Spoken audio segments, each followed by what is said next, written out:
Good afternoon, classmate. Good afternoon, ma'am. I will discuss the Philippine society and culture today.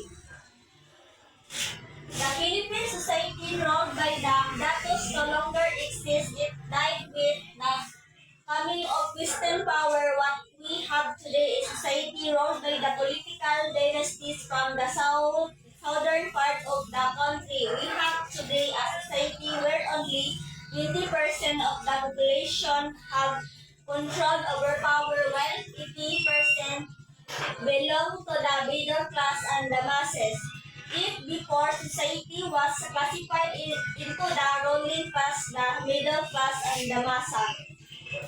So, ang the Philippine society daw kay wala na ang lipunang Pilipino na pinumunuan ng mga dato.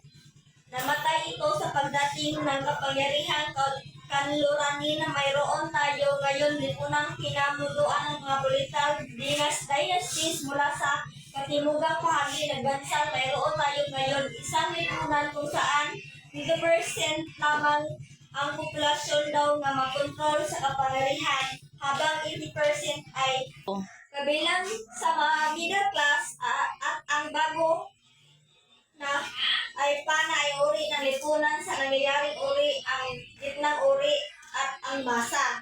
So, the kanya-kanya syndrome prevails in Philippine society. This dampens our spirit of cooperation and community service because of selfishness and feeling of every which insult our character. Likewise, self-analysis and self-reflection are not strong among our people today.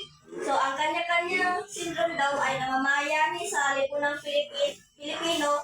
Ito ang nagpapahina sa ating espiritu o nagtutulungan at paglilingkod sa mga komunidad.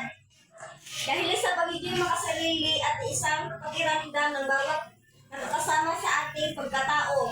Gayon din ang self-analysis at self-reflection ay hindi malakas sa ating mga tao ngayon.